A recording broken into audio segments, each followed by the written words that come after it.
વલસાડ જિલ્લામાં ચોમાસાની શરૂઆતથી જ રસ્તાઓ અને પુલોનું ધોવાણ થયું હતું। હાઈવે પર પડી ગયેલા ખાડાઓના કારણે વલસાડ કલેક્ટરે પણ કડક કાર્યવાહીની ચેતવણી આપી હતી અને ગણતરીના દિવસોમાં જ હાઈવે રિપેર કરવાના આદેશ કર્યા હતા। જો કે કલેક્ટરના આદેશના દિવસો વીતી ગયા છતાં હજુ પણ અંતરિયાળ વિસ્તારના કેટલાક પુલોની હાલત જર્જરિત છે। વલસાડ અને મહારાષ્ટ્રની હદ પર આવેલા કપરાડાના ફળી ગામ નજીક નાના પોઢા નાસિક હાઈવે પર એક નાળા પર બનાવેલા પુલની હાલત જર્જરિત છે। પુલના સ્લેબના સળિયા પણ બહાર દેખાઈ રહ્યા છે। તેમ છતાં રિપેરિંગ નહીં કરવામાં આવતા પુલ પરથી પસાર થતા વાહન ચાલકો માટે જોખમ ઊભું થઈ રહ્યું છે। પુલના સ્લેબની બહાર નીકળી ગયેલા સળિયા અકસ્માત નોતરી રહ્યા છે। આથી વાહન ચાલકો અને સ્થાનિકો તાત્કાલિક આ પુલનું રિપેરિંગ કરવામાં આવે તેવી માંગ કરી રહ્યા છે। સોશિયલ મીડિયામાં રસ્તા પર દેખાતા સળિયાના દ્રશ્યો વાયરલ થઈ રહ્યા છે।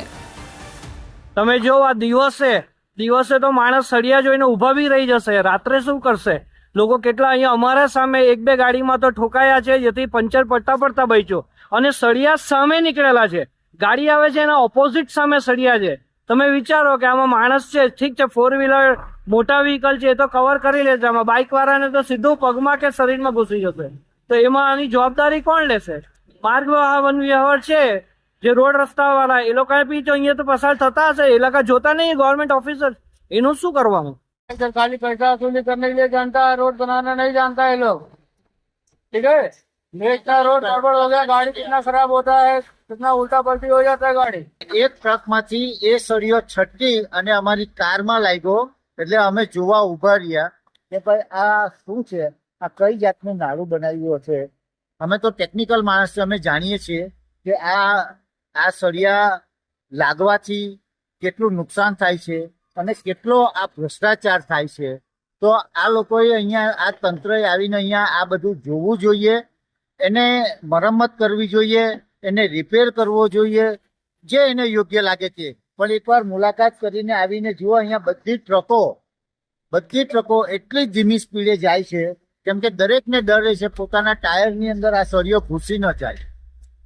જો સળિયો ઘૂસી જાય તો ટાયર ફાટવા સિવાય બીજો કોઈ વિકલ્પ જ નથી આમાં। એટલે અમારી નમ્ર વિનંતી છે મારી કે આ ફળી ગામે આવેલું આ સામે સ્મશાન ભૂમિ છે એની સામે આ નાળું બનાવ્યું છે એ ખૂબ જર્જરિત છે, એને રિપેર કરવાની તાતી જરૂર છે એવી અમારી આંતરિક લાગણી છે। વલસાડ જિલ્લામાં ચોમાસાની શરૂઆતથી જ રસ્તાઓ અને પુલોનું ધોવાણ થયું હતું। હાઈવે પર પડી ગયેલા ખાડાઓના કારણે વલસાડ કલેક્ટરે પણ કડક કાર્યવાહીની ચેતવણી આપી હતી અને ગણતરીના દિવસોમાં જ હાઈવે રિપેર કરવાના આદેશ કર્યા હતા। જો કે કલેક્ટરના આદેશના દિવસો વીતી ગયા છતાં હજુ પણ અંતરિયાળ વિસ્તારના કેટલાક પુલોની હાલત જર્જરિત છે। વલસાડ અને મહારાષ્ટ્રની હદ પર આવેલા કપરાડાના ફળી ગામ નજીક નાના પોઢા નાસિક હાઈવે પર એક નાળા પર બનાવેલા પુલની હાલત જર્જરિત છે। પુલના સ્લેબના સળિયા પણ બહાર દેખાઈ રહ્યા છે। તેમ છતાં રિપેરિંગ નહીં કરવામાં આવતા પુલ પરથી પસાર થતા વાહન ચાલકો માટે જોખમ ઊભું થઈ રહ્યું છે। પુલના સ્લેબની બહાર નીકળી ગયેલા સળિયા અકસ્માત નોતરી રહ્યા છે। આથી વાહન ચાલકો અને સ્થાનિકો તાત્કાલિક આ પુલનું રિપેરિંગ કરવામાં આવે તેવી માંગ કરી રહ્યા છે। સોશિયલ મીડિયામાં રસ્તા પર દેખાતા સળિયાના દ્રશ્યો વાયરલ થઈ રહ્યા છે। તમે જો આ દિવસે તો માણસ સળિયા જોઈને ઊભા બી રહી જશે, રાત્રે શું કરશે? લોકો કેટલા અહીંયા અમારા સામે એક બે ગાડીમાં તો ઠોકાયા છે, જેથી પંચર પડતા બચ્યો અને સળિયા સામે નીકળેલા છે।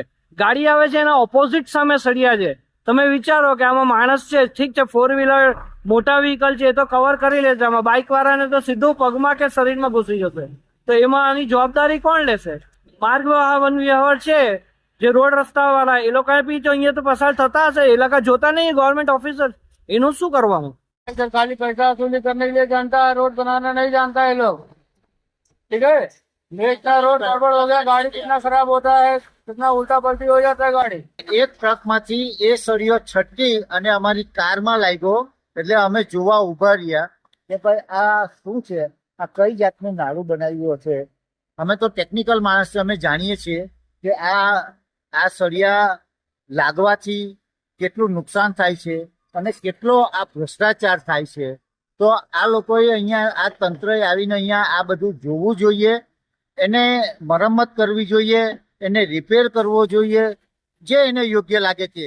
પણ એકવાર મુલાકાત કરીને આવીને જુઓ, અહીંયા બધી ટ્રકો એટલી ધીમી સ્પીડે જાય છે કેમ કે દરેકને ડર રહે છે પોતાના ટાયરની અંદર આ સળિયો ઘૂસી ન જાય.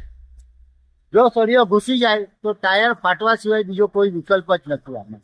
એટલે અમારી નમ્ર વિનંતી છે મારી કે આ ફળી ગામે આવેલું આ સામે સ્મશાન ભૂમિ છે એની સામે આ નાળું બનાવ્યું છે એ ખૂબ જર્જરિત છે. એને રિપેર કરવાની તાતી જરૂર છે એવી અમારી આંતરિક લાગણી છે.